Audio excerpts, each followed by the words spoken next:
Ty Brady here with Brady Insurance Marketing and the Ty Brady Way. As a successful entrepreneur myself, I'm passionate in helping other entrepreneurs do the same as they rise from rags to riches and get inspired each week on the stories they tell here at the Ty Brady Way.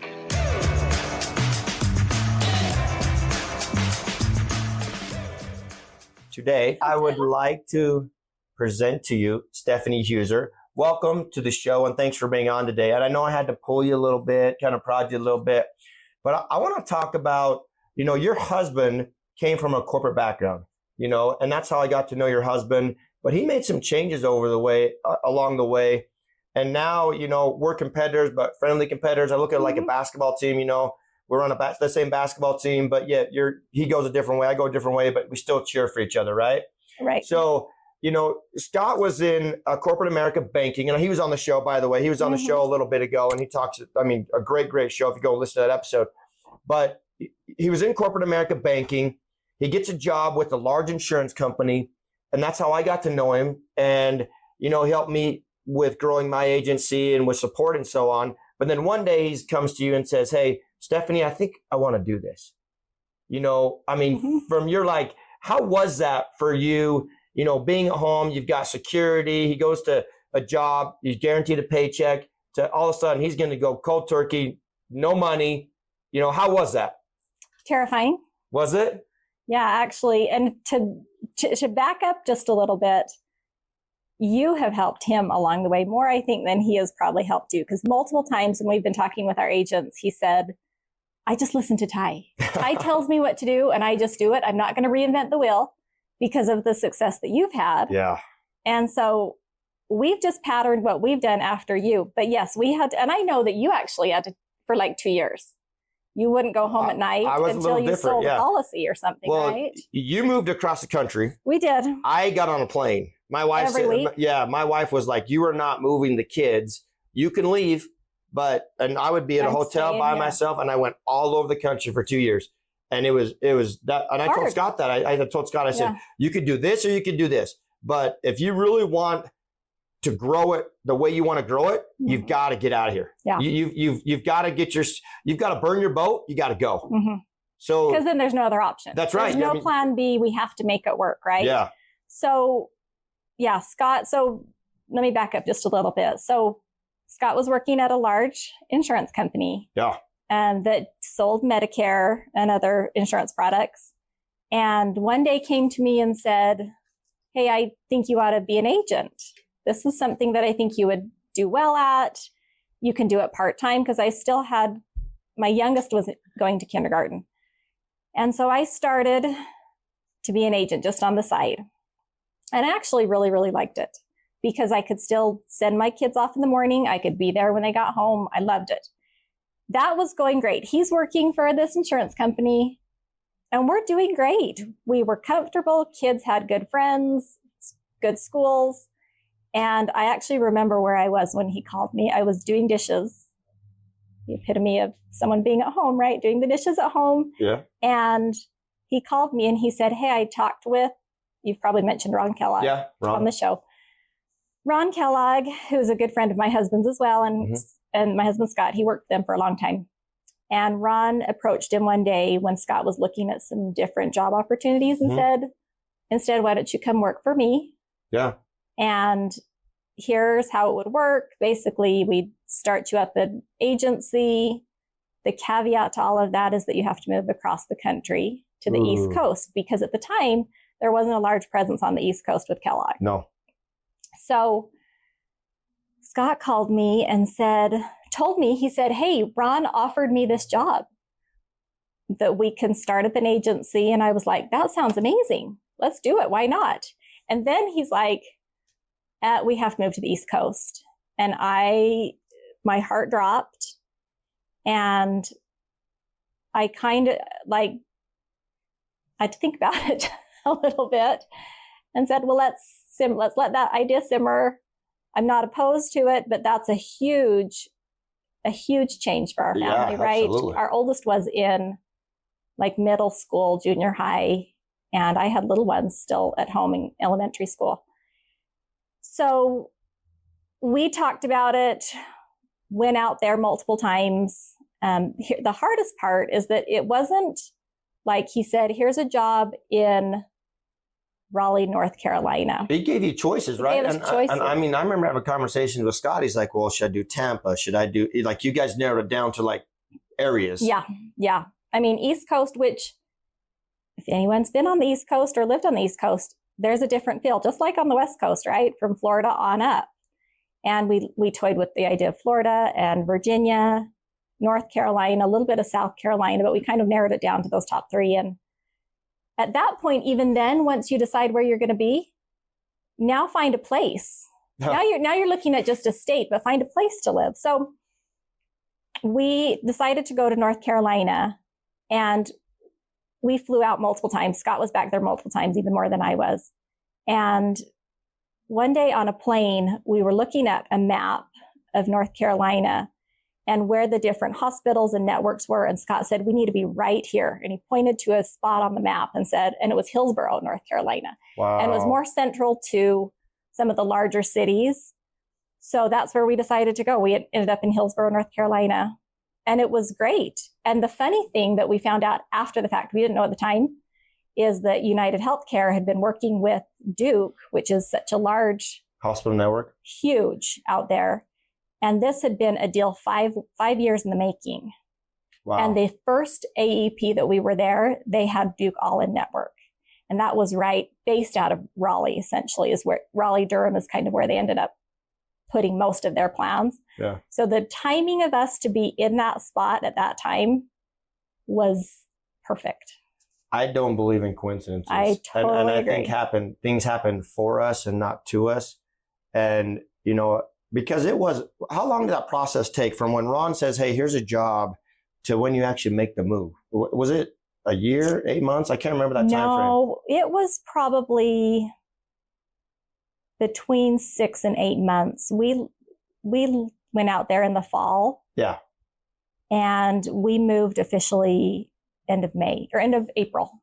End of April. But you had a house, so you had to sell a house here. Sell a house, buy a house, start up a company from ground zero. Mm-hmm.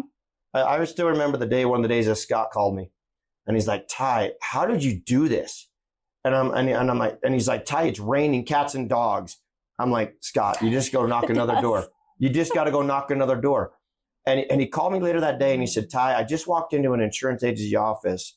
They had primarily been selling a competitor. Mm-hmm. And he's like, they all want a contract. And he's like, it was a game changer. Yeah. And there was times I'm like, Scott, just keep doing it, right? Mm-hmm. You string enough bad days together, you're going to have good days, right? Yeah. So were you there officially 2 years? 3 years. Oh, 3 years. 3 years.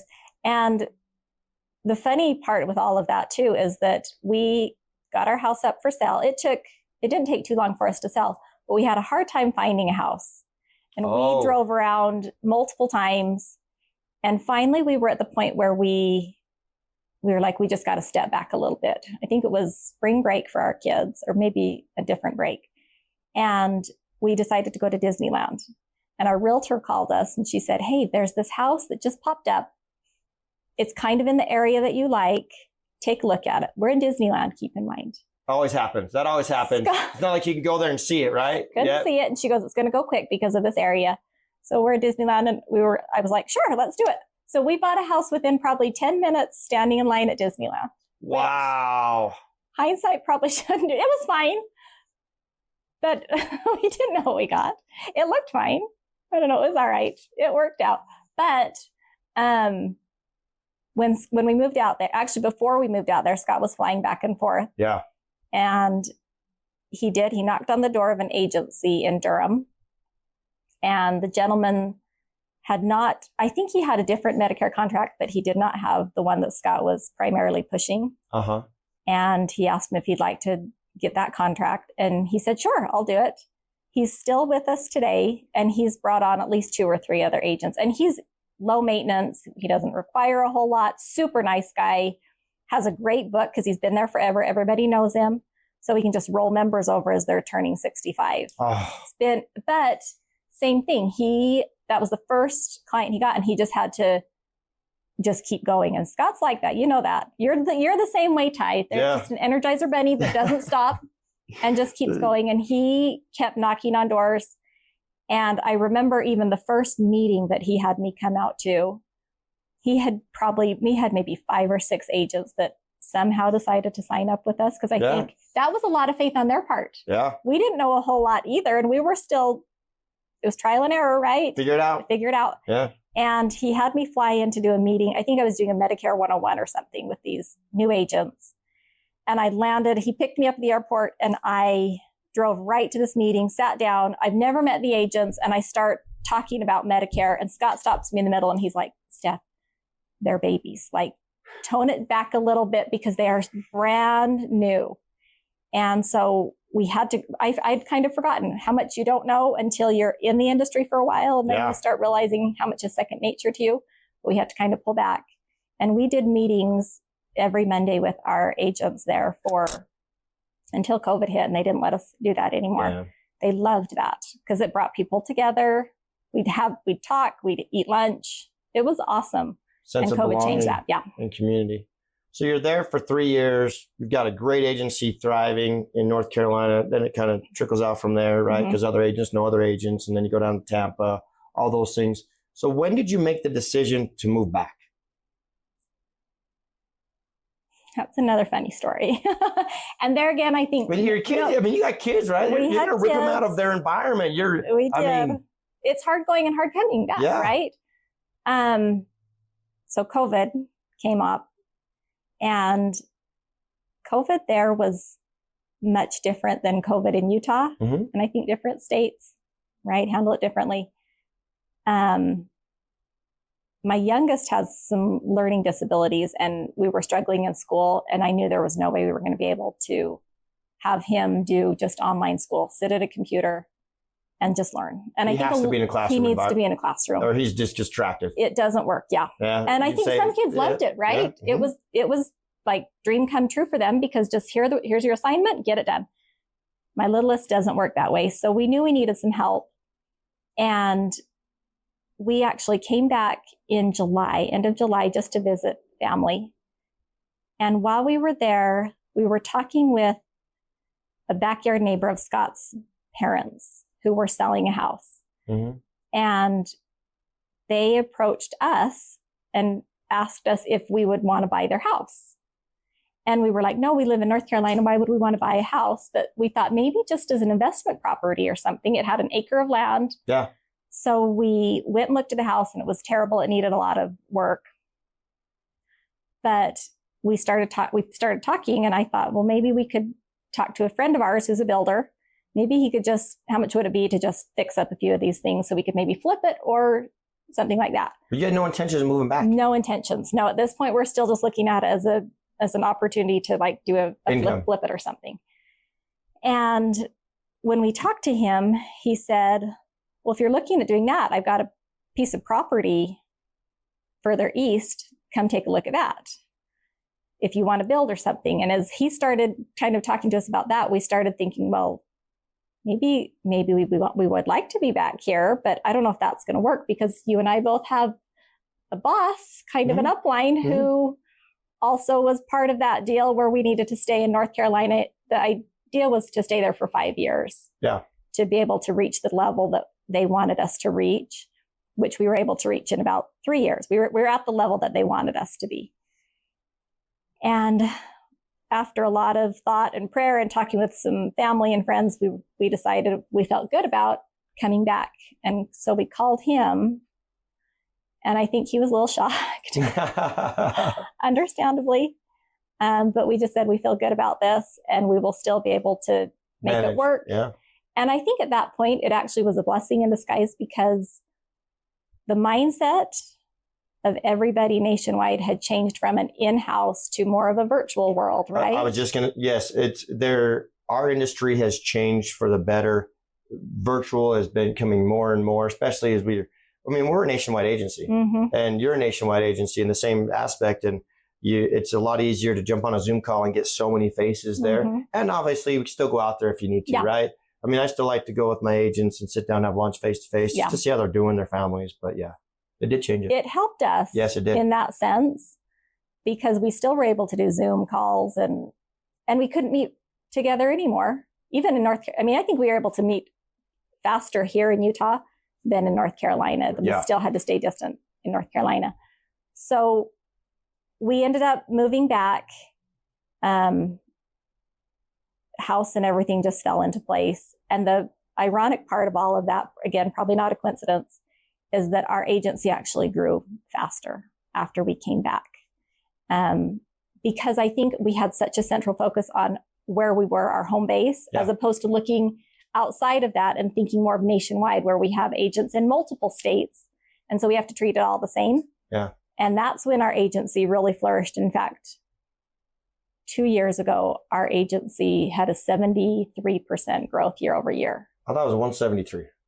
I wish. It was 173? Even still, incredible growth. Yeah. And I think part of that is because we had to change our mindset of just focusing on our little home base to looking outside and really diving into how we can help the other states and agents outside of us. My strongest markets has a good manager, a good point person. Yeah. And they those first 5 or 6 states are always really good, and they kind of scatter because, as you know, COVID also changed the way people do enroll people. Oh yeah. More and more agents are selling across state lines. Yeah. And they're getting referrals from somebody in a neighboring state. Yeah. So it's required us to do more.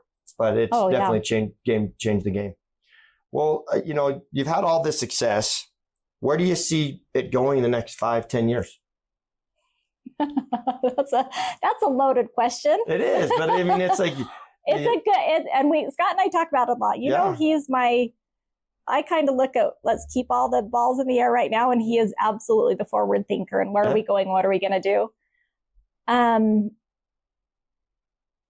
you've had phenomenal success. I mean, from helping agents to the growth. I mean, just record-breaking numbers year after year.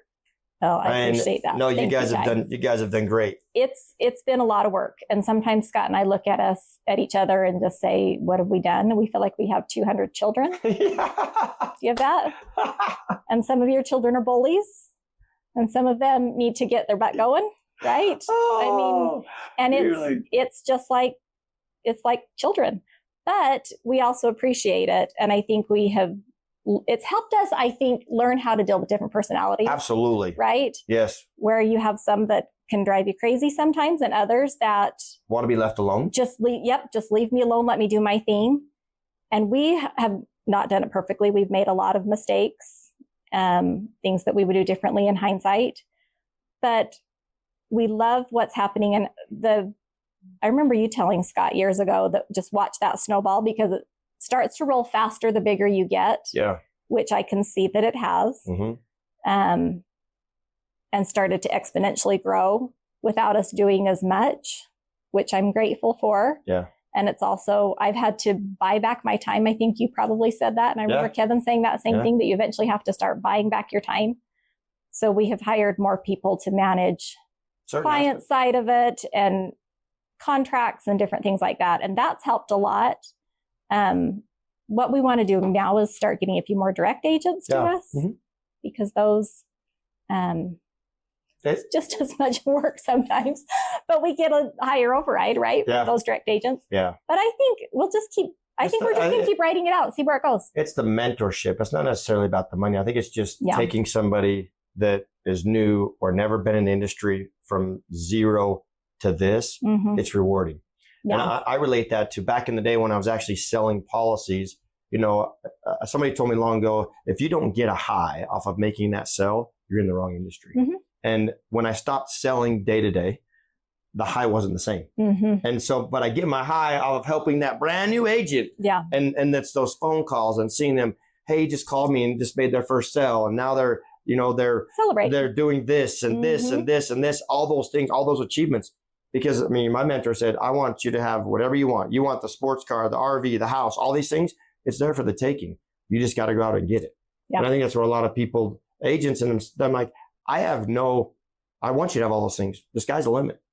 I'm not like, you can't have those. Please have them. I want you to have them. I want you, when agents get in a rut, go buy a car, go do this. I mean, do something to try and motivate you, because as you know, when that 8-year mark hits with an agent, they start to decline in production because they're fat and happy. Yep. And I'm happy for them. Absolutely. You got to celebrate the success. But we have also realized that you have to change the why. Yes. And we talk to the agents a lot of the time about what's your why. And if there's not a why, they're not going to work. Correct. You can lead, right? You can push them. And sometimes we've learned that we want it more than they do. It's hard. It's hard. And until there's a why, they're not going to do anything. But the ones that have the stronger whys absolutely are the ones that their drive is stronger. Why is so important. It's a big one. You're talking, what is that why? What drives you? What gets you out of bed? And sometimes it's, I just need to make a car payment this month. Or, hey, now I've made the car payment. Well, maybe I can get my mortgage payment covered, right? And it's just those stepping stones. And before you know it, they strung enough days together that they win. And it is awesome to see that. Yes. We have seen some of our agents that, you have too. Their lives have absolutely changed. Transformed. 180 mentally, degrees. physically, Yes. spiritually, financially. In every sense. Absolutely. And that is the rewarding part now, because I agree. Sometimes it's hard when I don't get the satisfaction, like you said, of helping a client. Yeah. Because you and I have both left with clients in tears because they're so happy because we're either saving them so much money or these are things they didn't know about that are going to help them so much. And I remember the first policy I wrote coming home and just being super proud of myself because I did the whole thing you helped me with my first couple, Ty. That's okay. And which I'm grateful for. But I remember finally the first one I did completely on my own and just being so excited because I thought I actually can be an asset to society. I can actually help people. I'm not just a mom that does cooking, cleaning, laundry, and carpool. And I think that is that motivation. Yeah. The money is good, but I think just helping somebody and seeing the success. And I think it's had to then transfer over to the agents to help them see the success. Because we have had a few agents, especially this last year. One in particular that she was really single mom. Yeah. Having a really hard time. And she killed it this last AEP. And she'll send me emails about the different things that she's doing from week to week. And she kind of partnered up with another one of our agents and they're working together and they are on fire and they're killing it. And we've brought them up in multiple trainings. Yeah. And I know other people here at Kellogg have worked with them and have asked them what they're doing because they're just on fire. And I think she needs they need the income, but I also think can see that they have seen the success of how it feels to help other people. And I think that's their why is very strong. Yeah. That why. That brings me to a really good point. Is it ever too late for someone to get started in the industry? No. The sky's the limit. So. We hear all the people, it's saturated. There's no leads. Because negativity is easy to find. Yeah. But the positivity is out there, just like that story right there. They're living the dream. They're able to chase it. Their why is strong. Any last thoughts you'd like to leave with our audience? I can actually tell you, I have one agent in kind of connection with that. One agent, I think he is on Medicare. Okay. If not, he's close, but I think he is. And years ago, he was an agent with us from the beginning, pretty close to the beginning. And he decided to retire. Okay. Moved from North Carolina to Florida and was just going to live on the beach in a gorgeous area in Florida. And we were like, that's awesome. Good for you. I love that you're able to do that. We bought his book of business and he called us about a year and a half ago. And he's like, I'm bored. Yeah. I need to do something. I'm going to come back. Yeah. I only want these carriers. I only want these states. I'm going to keep it a little more simple. Yeah. But jumped back in. So he's in his 60s, somewhere in there, and jumped back into it. And he's doing great. He kind of did it the way he wants to, with the balance of how much he wants to get into it, how much he wants to still be able to play and relax and be semi-retired. And I love that part of our business, that we can do it as much or as little as we want. Mm-hmm. And for people, I think sometimes when I tell them, you can be as busy as you want to be, you can still be at home with kids. That's really enticing when they're coming from a 9-to-5 job where they're missing a lot of things with their family, because ultimately we're all doing this for our families, right? It is. The sacrifice is real. It's so worth it in the end. Thank you for being on the show, Stephanie. Absolutely. And always share, like, and subscribe. We'll catch you on the next one. Thank you for listening to another episode of the Ty Brady Way. As always, share, like, and subscribe. Go to Instagram at ty.r.brady. And as always, love hearing from you. And let me know what you want to learn on the show or what you'd like me to bring up on the show. Thanks.